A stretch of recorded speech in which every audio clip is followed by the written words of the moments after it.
ক্ষমতায় গেলে এবং আমি জানি তারাই আসবে। এনসিপি ক্ষমতায় আসে তাহলে সর্বপ্রথম চাঁদাবাজকে রুখে দেবে। এনসিপি ক্ষমতায় গেলে জনগণ কি কি সুবিধা পাবে? ক্ষমতায় তো এনসিপি যাবে, জনগণ চাইলেই তো যাবে। জনগণের আকাঙ্ক্ষা প্রকাশ করার জন্যই আজকে এই আহ্বান করছে আমাদের নেতা। আমরা সবাই আসছি বাংলাদেশের বিভিন্ন প্রান্ত থেকে। আমাদের নেতা আহ্বান করছে, আজকে সেই ইশতেহার দিবে। আমাদের যে এই যে নেতা আপনার গত এক মাসে সারা বাংলাদেশের যে আপনার পথসেবা করছে, আমাদের সাধারণ জনগণের যে আকাঙ্ক্ষা সেটা তো আমাদের নেতা বুঝতে পারছে। সেটাই আজকে জনসম্মুখে প্রকাশ করা হবে। তারপরে জনগণ যদি চায়, তারা যদি ভোট দেয়, অবশ্যই এনসিপি ক্ষমতায় আসবে।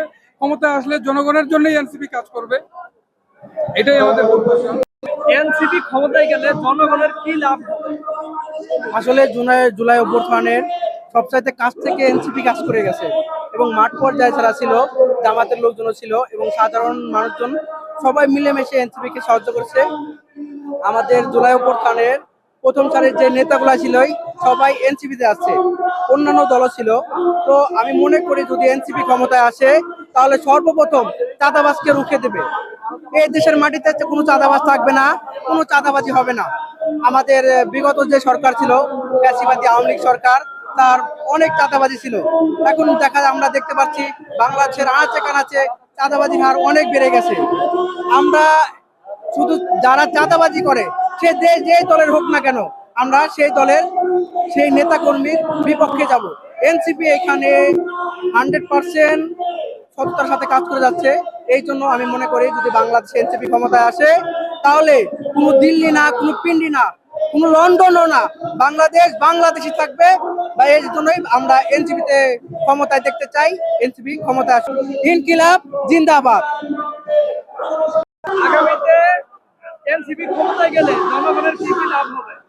জনগণের লাভ হবে, ঘুষমুক্ত দেশ হবে, মানে অরাজকতা থাকবে না, একক তরফা নির্বাচন হবে না, একক তরফা আইন পাস হবে না, ইচ্ছে মতন যাকে ইচ্ছে তাকে ফাঁসি, যাকে ইচ্ছে তাকে কারাগারে ভর্তি করতে পারবে না এবং সবার মতামত নিয়ে কার্যক্রম শুরু হবে, কার্যক্রম শেষ হবে। ধন্যবাদ। ধন্যবাদ।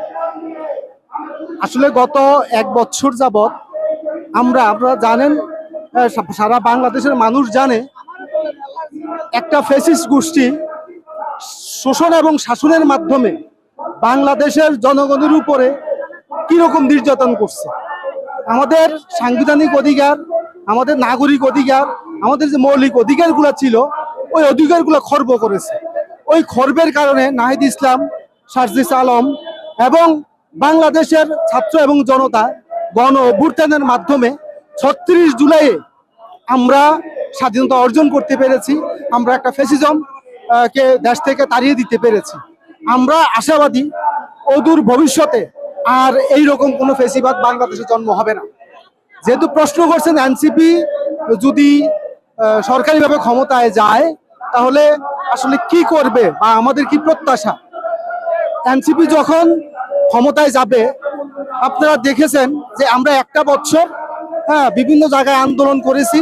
শুধু আমাদের যে গণ অভ্যুত্থানে যে হত্যা করা হয়েছে, শহীদ করা হয়েছে ছাত্র জনতাকে, তাদের বিচারিক কার্যক্রম দ্রুত নিষ্পত্তির জন্য আমরা জায়গায় জায়গায় আন্দোলন করেছি। আমরা এছাড়াও আরো বিভিন্ন বিষয়ে যে দাপ্তরিক যে বিষয়গুলো আছে, মন্ত্রণালয়ের যে বিষয়গুলো আছে, বিভিন্ন মন্ত্রণালয় এখনো ফ্যাসিজমের ওই ফ্যাসিস্টের কিছু ছোট বাচ্চারা এখনো কিন্তু এখানে নেতৃত্ব দিচ্ছে এবং বাংলাদেশের অরাজকতা এবং আরেকটা অভ্যুত্থানের দিকে নিয়ে যেতে চাচ্ছে। তো আমরা এনসিপি যদি ক্ষমতায় যায় তো নিঃসন্দেহে আমরা টোটালি সংবিধানটাকে অন্তত কিছু কিছু সেক্টর আছে যেগুলো খুব পরিবর্তন করা প্রয়োজন, একটু মার্জিত ভাষায় আমরা পরিবর্তন করব ইনশাল্লাহ।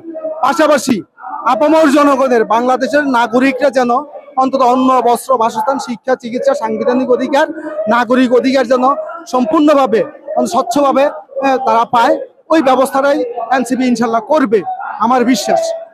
এনসিপি যদি ক্ষমতায় যায় তাহলে জনগণের কি লাভ হবে?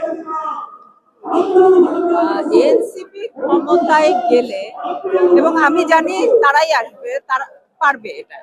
এবছর পাক বা পরে হোক, ওরাই পারবে এবং ওরা আসলেই একমাত্র দেশ চেঞ্জ হবে, আদার্স কেউ আসলে দেশ চেঞ্জ হবে না। আমি আশায় আছি, আমি এদের উপরই বুক বেঁধে আছি।